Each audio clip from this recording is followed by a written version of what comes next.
Olá a todos, aqui estamos novamente para a nossa live de número 5. Não é sobre obesidade em tempos de Covid-19 e as cognições de permissão. Então vejam, transtornos alimentares em geral estão associados a severas perturbações no comportamento alimentar, que podem levar desde o emagrecimento extremo à obesidade mórbida. E dentre os transtornos alimentares mais conhecidos como a bulimia, a anorexia e a obesidade, eu priorizarei a obesidade e também o modelo cognitivo de comportamento alimentar compulsivo. Neste momento de pandemia e distanciamento social, de quarentena, com as suas complexidades e incertezas, a obesidade se reveste, ou a abordagem da obesidade se reveste de especial importância, porque efetivamente, desde o início da pandemia, temos observado um aumento significativo na ocorrência da obesidade na população em geral. Temos ouvido com muita frequência pessoas se queixando de que ganharam peso desde o início da quarentena, alguns relatando inclusive um ganho substancial. Eu posso afirmar, inclusive, que uma boa parte dos pacientes que buscarem as suas clínicas nos meses seguintes à pandemia terão ou como queixa principal a obesidade ou a terão como uma das queixas secundárias. E mais, a intervenção sobre a obesidade é uma intervenção de médio e longo prazo, o que significa que nós iniciaremos a intervenção sobre a obesidade logo nas sessões iniciais e muito provavelmente nas sessões finais de terminação nós ainda estaremos falando sobre obesidade, porque a nossa meta terapêutica não é apenas que a pessoa reduza o seu peso a um peso, enfim, saudável, mas a nossa meta é também que ela possa manter esse novo peso após o término da terapia. Hoje, por considerar esse tema da obesidade de alta relevância para nossa prática clínica, então eu apresentarei o modelo cognitivo de comportamento alimentar compulsivo que conduz à obesidade, aquele comportamento impulsivo em que são violados os princípios da qualidade e da quantidade de alimentos. Qualidade, o que a pessoa ingere, e quantidade, em que volume, em que grau ela ingere esses alimentos, né? E além desse modelo cognitivo do comportamento alimentar compulsivo, eu também apresentarei a vocês dois conceitos muito interessantes. Primeiro, o conceito de estágio de mudança, que nós devemos approachar que colaboradores, mas que é aplicado originalmente à dependência química. E falaremos também sobre o que eu chamo de cognições de permissão, um outro conceito também bastante útil, conforme vocês poderão ver, né? Voltando um pouquinho à pandemia, nós vemos que de várias formas a obesidade ganhou grande relevância, com pessoas se queixando de aumento de peso por questões de saúde ou de estética. O tema tornou-se frequente em conversas, assim como a perda de peso, comer menos, mais saudavelmente, dietas miraculosas que sempre aparecem e exercício físico online. Mas o aumento de peso na população em geral se fez evidente. Então, não obesos tornaram-se novos obesos, obesos moderados em grau moderado tornaram-se obesos em grau severo, e obesos em grau severo se tornaram obesos mórbidos.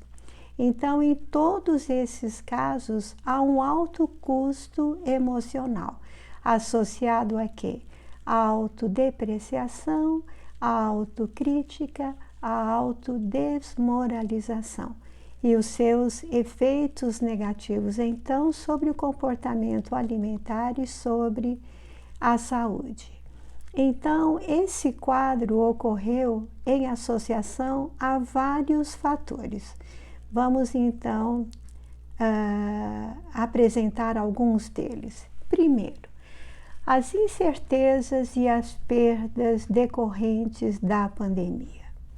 Perdas pessoais, perdas financeiras, perdas de vidas humanas, e que deram origem ao aumento na incidência de transtornos emocionais na população em geral, como a depressão, os transtornos de ansiedade, com as pessoas então negligenciando a alimentação saudável e, ao contrário, se alimentando mais desregradamente. Então, este grupo de pessoas constituirão uma boa parte dos pacientes que vocês receberão nos próximos meses após a pandemia. Outro fator, frequentemente nós ouvimos as pessoas dizendo: eu como por ansiedade, eu como porque eu tenho depressão. Mas não é assim. Não é nem a ansiedade, nem a depressão que nos faz comer mais ou comer errado, mas sim a busca da compensação para sensações negativas de ansiedade ou depressão. A ingestão de alimentos, especialmente aqueles que são tidos pelo sujeito como saborosos, traz um prazer imediato. Representa uma forma de satisfação instantânea, portanto, uma forma fácil e acessível de compensação emocional. Então, é isso que leva as pessoas a comerem, procurar o alimento como uma forma fácil e imediata de compensação emocional. Mas essa ingestão de alimentos compensa a ansiedade ou a tristeza apenas temporariamente e há um alto custo, como veremos mais à frente. Outro fenômeno recente que se revestiu de grande importância na nossa cultura, aliás, mundialmente, é a experiência do home office, como consequência da quarentena. O home office facilitou o acesso a alimentos, inclusive aqueles alimentos que contribuem para a obesidade. Basta assaltar a geladeira ou a despensa e lembrar-se de mantê-las abastecidas, né? Mas o fenômeno do home office trouxe também uma maior pressão na convivência entre familiares que antes conviviam poucos, e também com a pressão das crianças em casa, que também passaram a fazer as suas tarefas e, enfim, levar a sua escolaridade em frente online, através da internet, não é? Então, familiares que conviviam pouco, que não conviviam com as crianças, de repente começaram a conviver mais. E isso trouxe um aumento nos conflitos e uma maior frequência de situações de violência doméstica, e para um aumento dos casos de transtornos emocionais, como a depressão e os transtornos de ansiedade, que por sua vez estão associados ao comer compulsivamente e também à obesidade. E outra novidade cultural contemporânea foi a popularização do delivery, né? Esse fenômeno veio facilitar mais ainda o acesso a alimentos prontos, ou seja, não preciso mais preparar, e vimos obesos severos se tornando obesos mórbidos apenas através do delivery, da compra de alimentos por delivery, mas ao longo de todo o dia. A facilidade desse meio de acesso a alimentos, ou seja, basta apenas um telefonema, também contribuiu para um grande volume de consumo de alimentos ao longo de cada dia, como uma forma de comportamento alimentar compulsivo e como uma forma de compensação emocional, como vimos ainda há pouco. E o último, um fator cultural também de grande importância, refere-se à influência da mídia social, que propaga um corpo ideal, que enaltece um padrão físico, uma forma corporal não realista e impiedosa para muitas pessoas que se deixam envolver, né?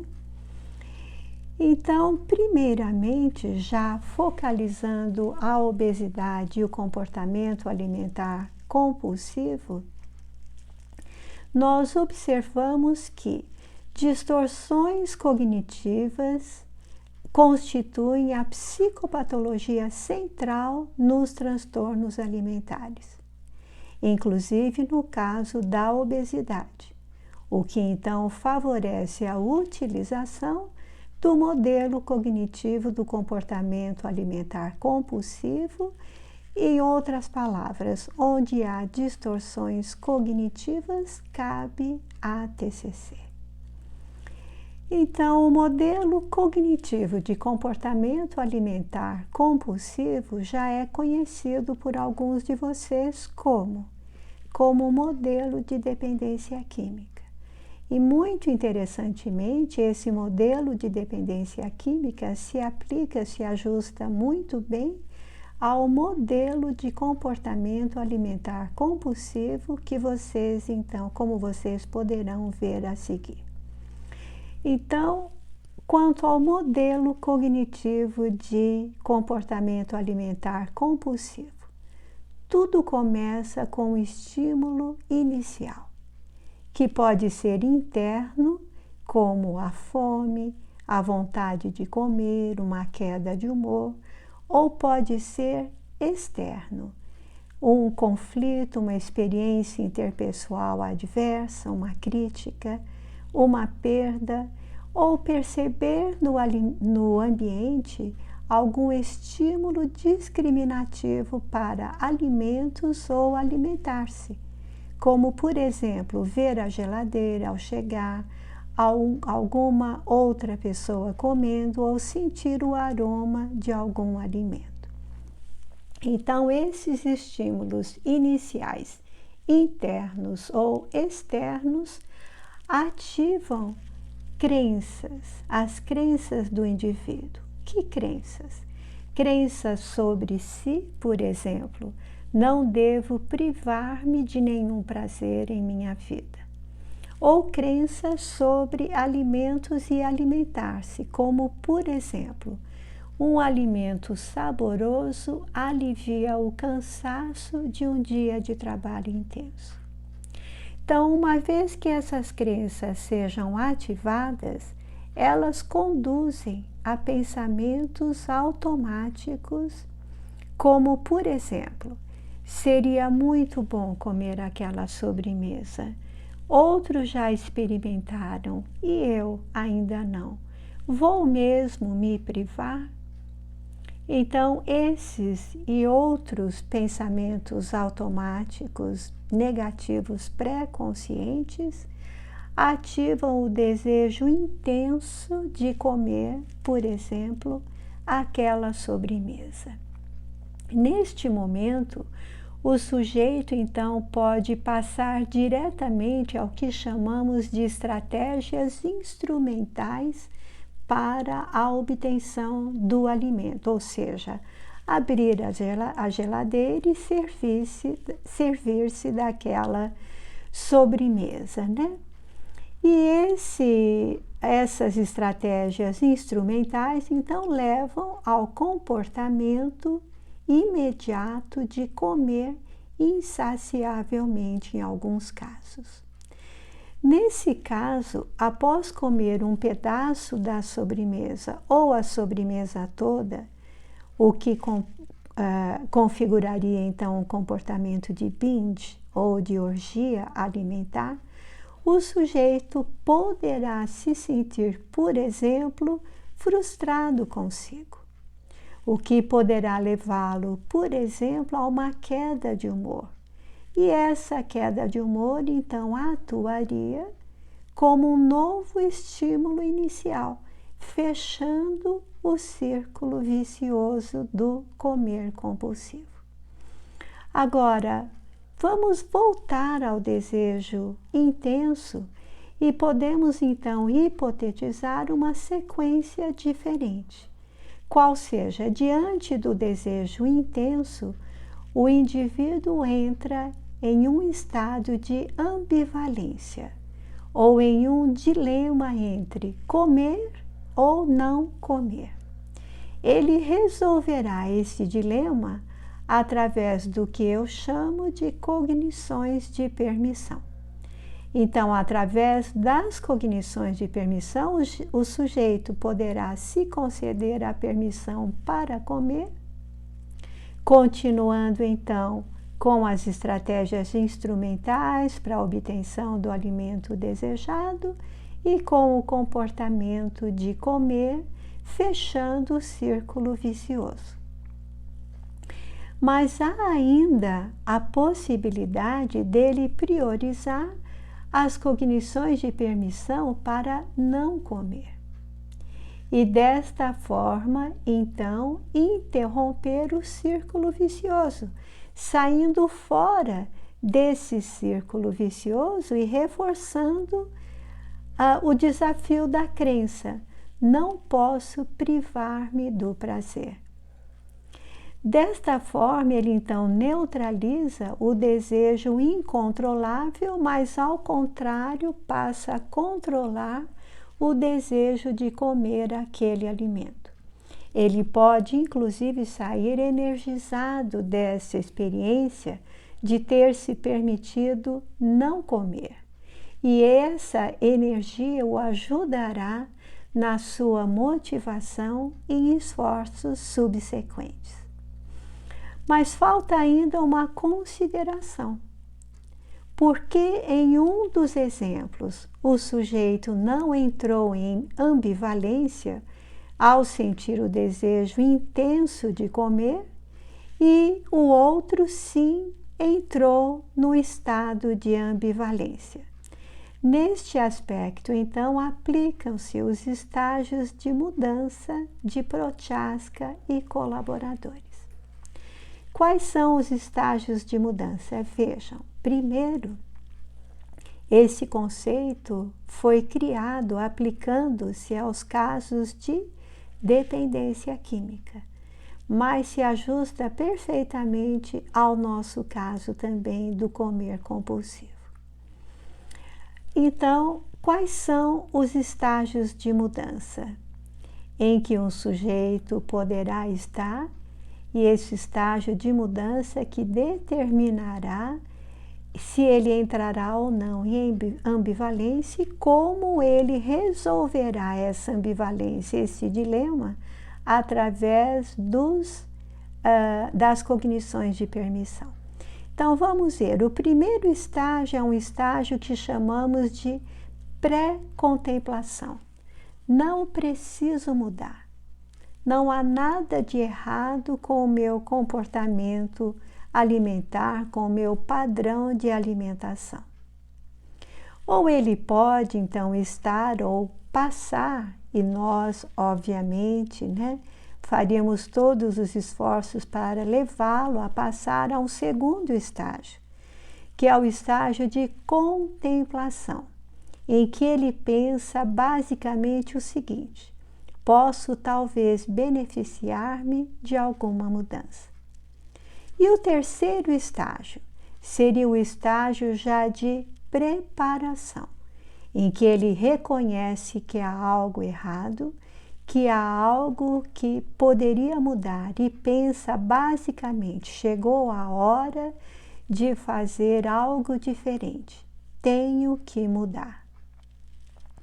Em seguida ao estágio de preparação, nós temos o estágio de ação, quando o sujeito se envolve efetivamente em um programa para perder peso saudavelmente. Então, o pensamento básico aí seria: estou fazendo algo bom e necessário para mim mesmo, para a minha saúde. E o último estágio seria, obviamente, o estágio de manutenção, em que o pensamento fundamental é: não sou mais um obeso. Caso o indivíduo obeso esteja ainda nos estágios de pré-contemplação ou de contemplação, esse se tornará o primeiro objetivo terapêutico do terapeuta, ou seja, levá-lo aos próximos estágios de preparação, ação e manutenção. E caso ocorram falhas, quando o sujeito já estiver em manutenção, tenham cuidado em discernir entre recaída e lapsos. Lapsos não são necessariamente recaídas. Lapsos ocorrem, mas as pessoas voltam imediatamente ao padrão anterior, em que já estavam, já tinham conseguido chegar. E a recaída é quando voltam a um estágio anterior no seu esforço terapêutico, Então, vamos voltar então ao mesmo exemplo, aplicando agora os estágios de mudança e as cognições de permissão, através das quais o sujeito resolve a ambivalência.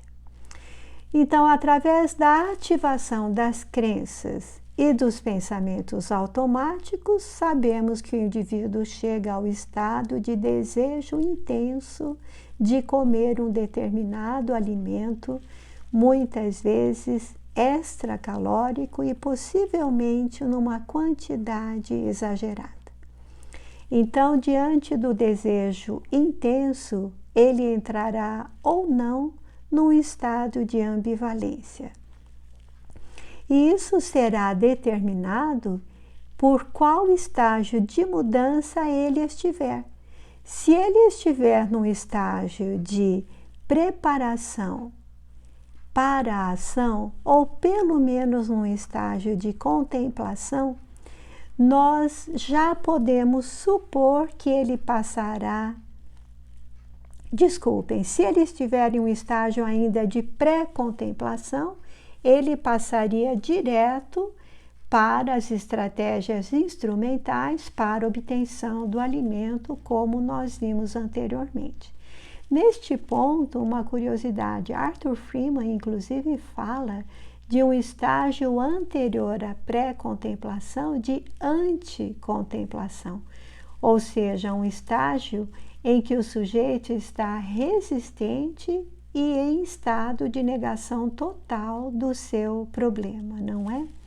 Mas voltando, estando então o paciente em um estágio de pré-contemplação, ou como diz o Freeman, em um estágio de anticontemplação, o paciente não estacionará na ambivalência, mas passará direto às estratégias instrumentais para a obtenção do alimento e, obviamente, ao comportamento de comer compulsivamente, Agora, se ele estiver em um estágio de contemplação ou de preparação para a ação diante do desejo intenso de comer, ele muito provavelmente se verá em ambivalência. Ele entrará em um dilema entre comer ou não comer.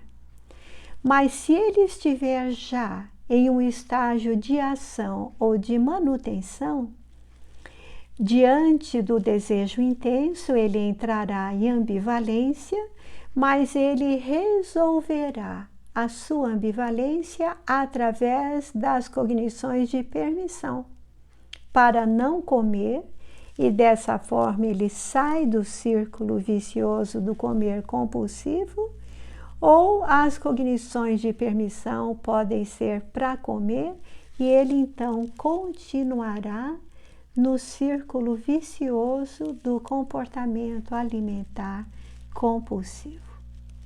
Sobre as cognições de permissão, elas representam um instrumento de intervenção com inúmeras formas de aplicação.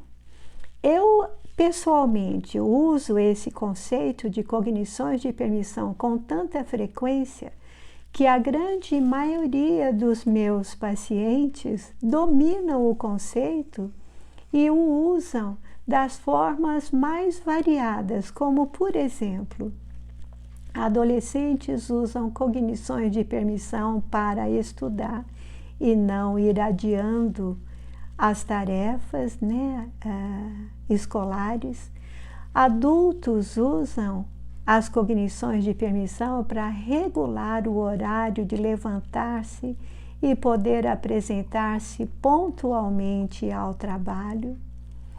Outro exemplo comum, doutorandos ou mestrandos ou aqueles que estão trabalhando no seu TCC na graduação, usam as cognições de permissão para voltar a dedicar-se, uma vez que esses trabalhos estavam parados, estavam estacionados, Ou jovens usam as cognições de permissão para caminhar diariamente ou frequentar regularmente a academia, Ou ainda profissionais usam as cognições de permissão, por exemplo, para organizar o escritório que parece irremediavelmente desorganizado, E podem ser aplicadas, obviamente, em muitos outros contextos, Apenas notem que pode haver uma tendência de denominar as cognições de permissão como cognições permissivas. E, na minha opinião, isso não é adequado. Cognições permissivas remetem a algo negativo, a permitir-se uma opção por algo errado, tendo em conta a meta do sujeito. Por exemplo, no nosso caso, uma escolha permissiva representaria uma opção pelo prazer, independentemente da meta do sujeito, que é a de comer saudavelmente, por exemplo. Ao contrário, as cognições de permissão aplicam-se a ambos os casos. Ou seja, casos em que o indivíduo se concede a permissão para a opção funcional que o levará à sua meta, no nosso caso da obesidade, a meta de perder peso, ou ele pode optar pela cognição de permissão que o levará à opção disfuncional, ou seja, que o levará na direção contrária à sua meta, por exemplo, que o levará a ganhar mais peso. No caso do modelo cognitivo do comportamento alimentar compulsivo e a resolução da ambivalência, exemplos de cognições de permissão para não comer o alimento não saudável podem ser: estou indo tão bem em minha dieta, não vou agora pôr tudo a perder. Ou posso comer outra coisa. Ou ainda, o prazer de comer dura tão pouco, mas as suas consequências ficam para sempre. Essa foi um exemplo real de um paciente. Mas, por outro lado, existem as cognições de permissão para comer o alimento inadequado. E, nesse caso, elas podem ser como: todos podem porque eu não, ou não consigo viver assim em total Não acredito que serei capaz de perder peso, então eu desisto. Agora, apenas como conclusão, revisando as partes principais da nossa apresentação. Então, conforme vocês viram, a obesidade resulta de padrões alimentares que violam os princípios da qualidade, da quantidade, de padrões saudáveis de comportamento alimentar. O indivíduo como que perde o controle sobre os seus padrões alimentares. O modelo cognitivo do comportamento alimentar compulsivo fundamenta-se no modelo de dependência química, conforme vocês viram, priorizando a ação das crenças disfuncionais que ativam pensamentos automáticos negativos que levam ao desejo intenso de consumir um alimento inadequado em quantidade exagerada. Agora, neste ponto, o indivíduo poderá entrar ou não num estado de ambivalência, dependendo do estágio de mudança, segundo Prochaska, em que ele se encontrar. Caso ele esteja num estágio de não contemplação ou até de anticontemplação, ele passará direto pela ambivalência, recorrendo às estratégias instrumentais para a obtenção do alimento e, em seguida, ao comportamento alimentar compulsivo. Agora, se ele estiver num estágio de contemplação ou de ação, de preparação ou de ação, ele entrará em um estado de ambivalência, que ele resolverá através das cognições de permissão para comer ou para não comer. As cognições de permissão para comer o alimento inadequado levarão a permanecer no círculo vicioso. E as cognições de permissão para não comer o alimento inadequado, mas sim comer segundo padrões alimentares funcionais, o levarão a deixar o círculo vicioso, a manter os ganhos terapêuticos que ele conseguiu até então e a realização da sua meta terapêutica de perder peso. Aliás, meta terapêutica, acima de tudo, uma meta de vida, não é de perder peso e viver mais saudavelmente.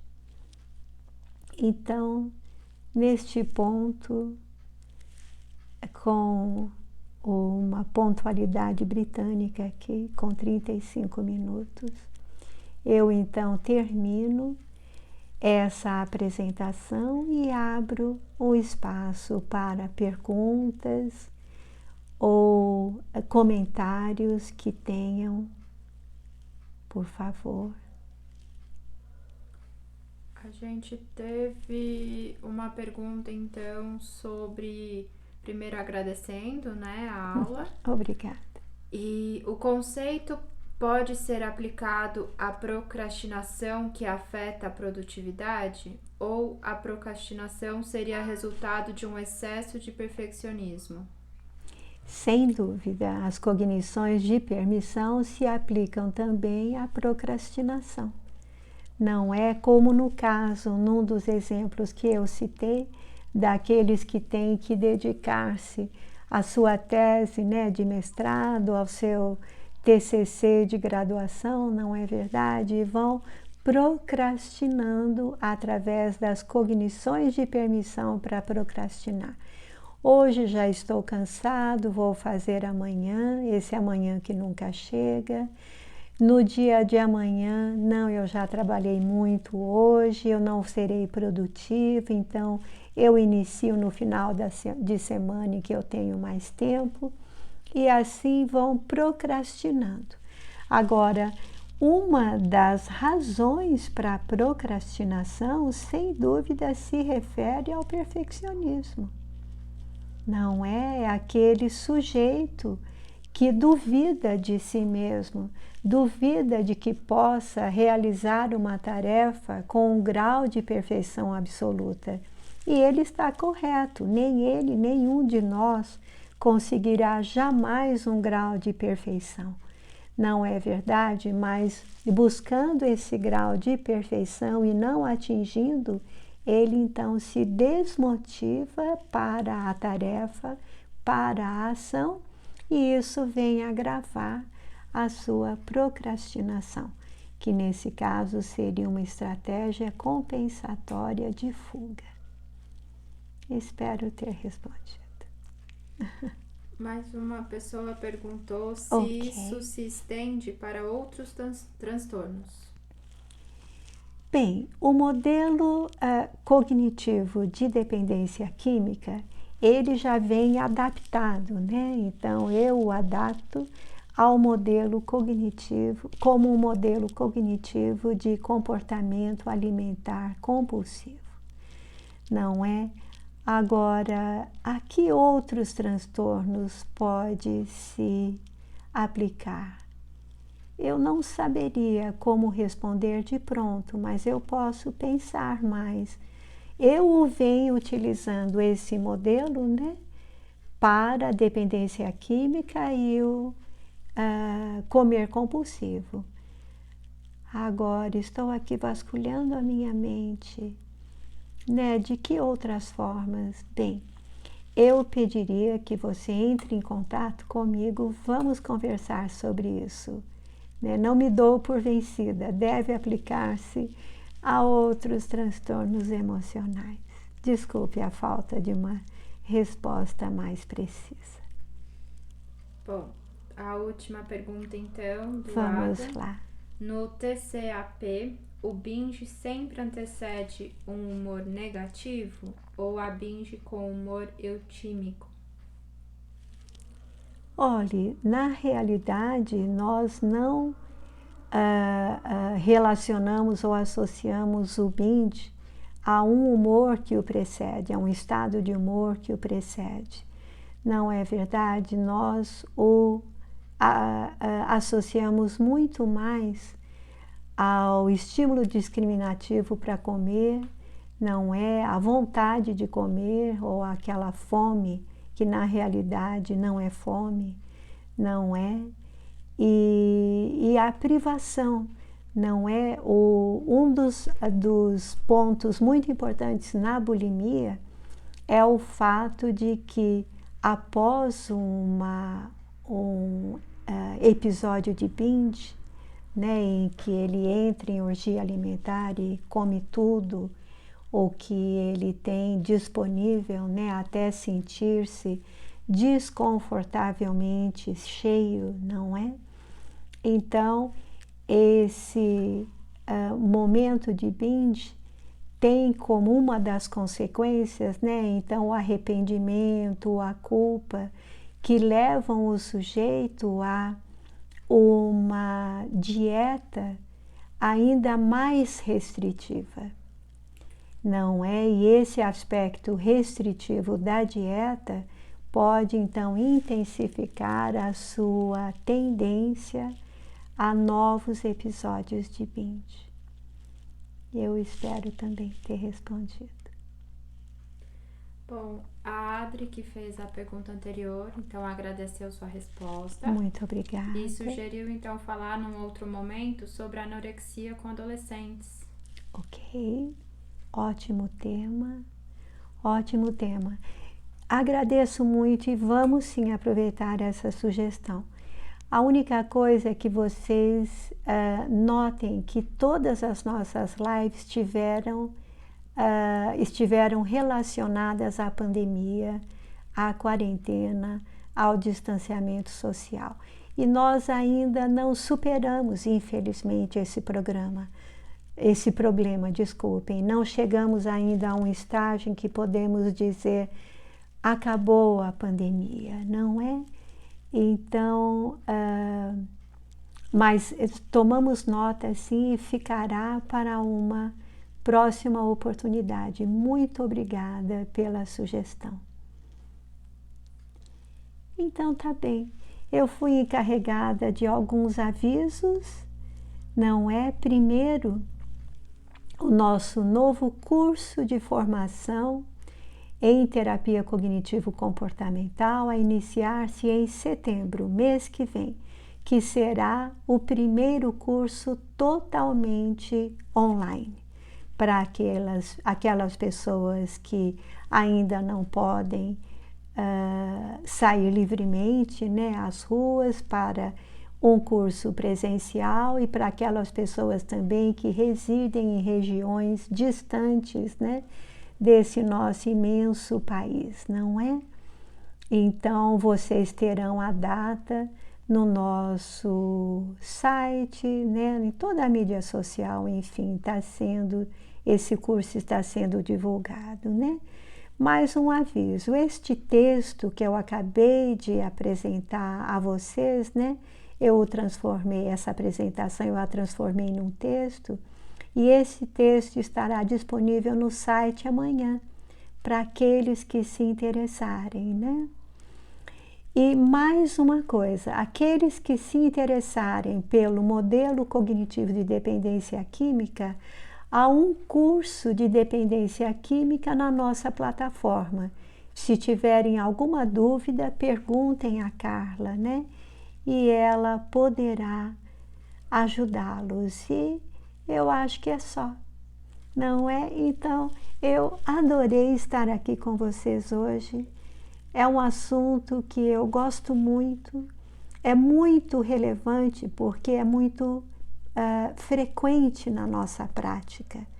E eu espero ter apresentado uma visão bastante prática, bastante aplicada, que possa ajudá-los na sua experiência clínica, não é, nas suas intervenções. E caso tenham outras dificuldades, especialmente com relação à apresentação de hoje, por favor, comuniquem-se comigo, né? Então, o meu e-mail direto é o itcb@itcbr.com. E foi um prazer, aproveitem e nos vemos numa próxima live. Um grande abraço a todos vocês.